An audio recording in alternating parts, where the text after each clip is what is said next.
So what is media anyway?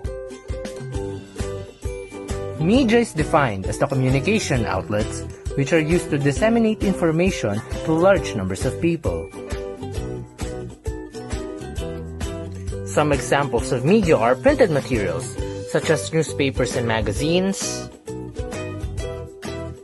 broadcasted materials such as TV shows and radio, and digital materials such as those in computers and the internet. Today, new media has become very involved in our everyday lives. In April earlier this year, it was reported that over 4.57 billion people are now using the internet. That's about 59% of the world's population. It was also reported that over 3.81 billion people are now actively using social media. This upward trend in digital use, along with the convergence of our communication outlets, allows for our media experience to become even more dynamic. Hey, we have to make a video about media information and literacy, right? Yeah, it's about legal, ethical, and societalist. But honestly, I only know a few of those terms. Then, you came to the right place. Today, we'll explore what those issues really mean and how they affect the way we use media and information every day. So it's about laws, right? Partly, yes, but it's also about ethics. What's right and wrong and how our media actions apply to the community. Okay, let's start with the legal side. Here, we'll see the concept of intellectual property, or IP. IP refers to creations of the mind that are protected by law. It consists of many types, such as patents for inventions, trademarks for brand names, copyrights for literary and artistic works, and industrial designs for aesthetic features. Take note, violation of IP law is illegal and will cause you to commit copyright infringement, which is punishable by law. In the Philippines, copyright infringement can get you imprisoned for between 1 to 9 years and fined for between 50,000 to 1,500,000 pesos.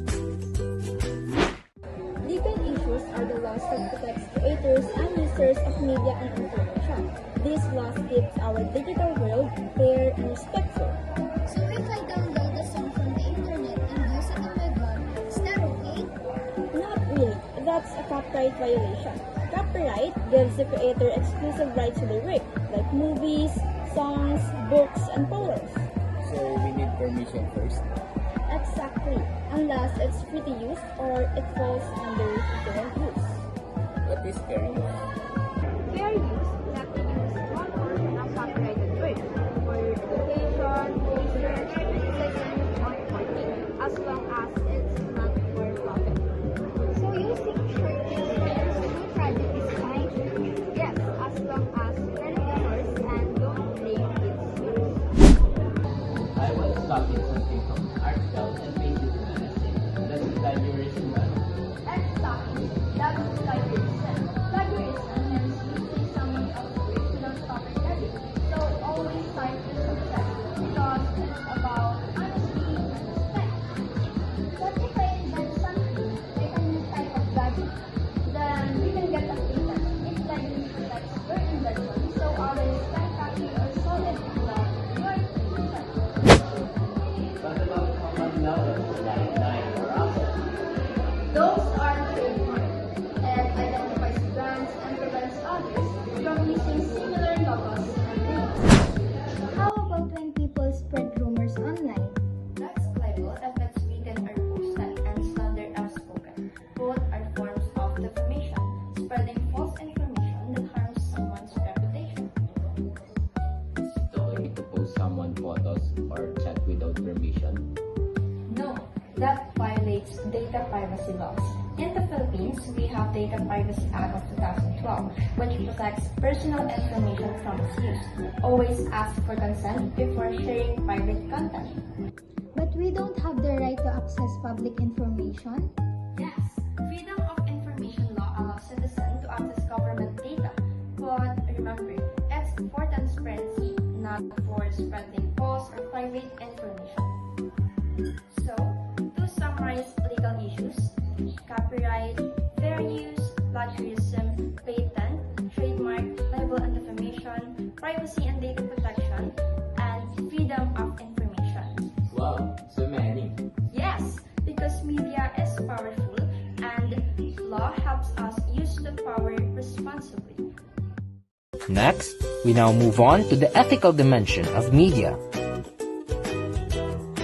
Some ethical issues in media are news manipulation, which may induce censorship and propaganda, stereotyping, which may induce prejudice towards racial groups and genders, and cyberbullying, which may induce prolonged mental and emotional distress among victims.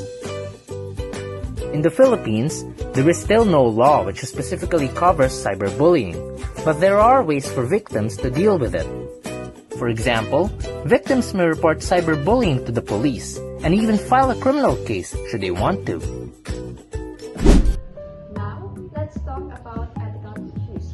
These are about what's right and wrong when we use media and information. Like when people share fake news without checking first. Exactly. Sharing false information can harm others and mislead society, so always verify before you share. Even if it's not illegal, posting private stuff about others can still be wrong, right? Yes, ethics means respecting others' privacy, even if no law stops you. Some people post mean comments online and thinks it's just a joke. That's cyberbullying. It causes real emotional harm. Ethical users of media build others up, not tear them down. Sometimes, though, we need to be careful because with our behavior, we could hurt other people. Let's do a little test, okay? In the school WhatsApp group, someone sends an embarrassing photo of your friend. How do you react?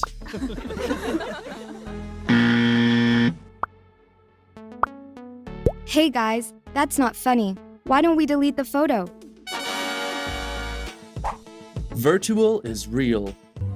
So ethics is really about being respectful online. Exactly. Ethics means doing the right thing even if no one is watching.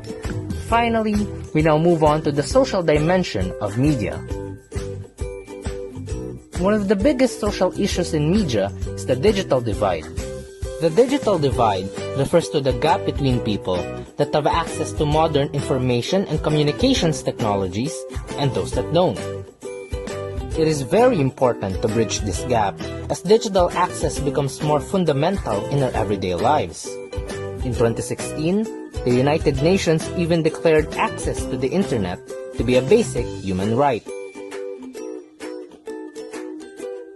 Now let's talk about societal issues, how media and information affect our community and the world. Digital divide, that's about unequal access to technology, right? Correct. Some people have fast internet and gadgets while others don't. This creates inequality in education and opportunities. Sometimes news outlets favors one side. Is that bias? Yes, media bias happens when reports are not balanced or fair. Propaganda manipulates people to believe something by controlling information. That's why media literacy is so important, so we can spot the truth. But with so many sources saying different things, it becomes hard to keep up and know what's real. We receive so much information online that it's hard to know what's real. That's called information overload. This can confuse people or make them misinformed. And with so many voices online, people freely share their opinions, but that freedom comes with limits. But we all have freedom of speech online, right? Yes, but that freedom comes with responsibility. You have the right to share your opinions, but not to harm or disrespect others. Words have consequences. A friend tells you about one of her weaknesses, and you really want to share it with others online. This is so funny. I'm gonna post it. Can you imagine how many likes I can get? I am old enough to understand when it's right to post something or not. And this time, it's best not to. Silence says something too. Lastly, in connection to that, we are going to talk about netiquette. According to the Global Web Index survey of 2020, in order to keep a healthy mind and a healthy online relationship, we will be learning social media netiquettes. Netiquette refers to the set of good behavior and proper manners accepted in cyberspace.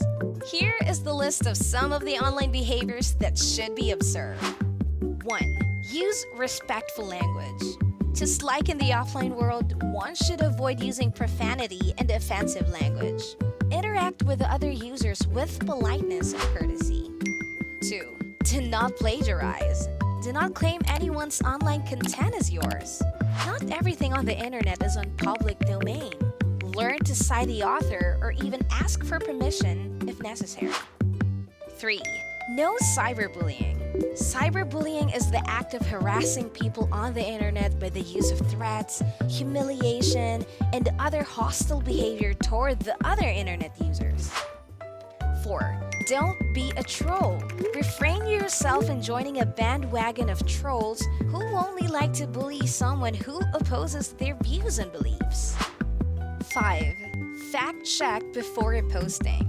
To avoid the propagation of misleading and malicious contents, you should always be aware of the contents you're sharing by fact-checking or the act of verifying the accuracy and credibility of the information. 6. Respect other netizens' privacy. Do not share other people's personal information without their consent. Do not be a creepy stalker who lurks on their profile and intrudes their personal lives. 7. Think before you click.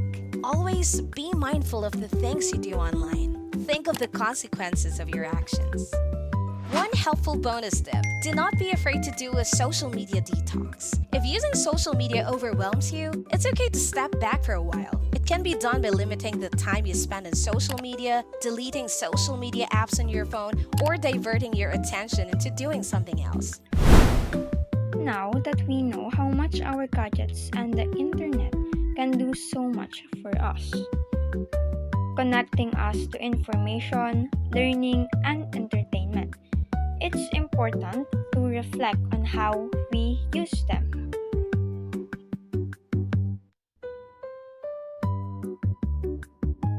There are rules on the internet that should be followed. Every time you send a message to a friend, it's like delivering that message in person. It's the same as face-to-face conversation. Virtual is real. When you express yourself, remember that the words you use represents you. You are what you communicate. Take great care of everything you share online, like information and photos of your friends. If you have doubt, always ask adults for help. Share with care. Don't forget that sometimes it's best to turn it off and spend quality time with your friends or families. Just remember to be mindful of how much time you spend using your phone and ask adults to help you with time limits. Respect others online. Think before you share and always verify information before spreading it. Treat others with respect and kindness, just as you would in the real world. Remember, your digital footprint is permanent.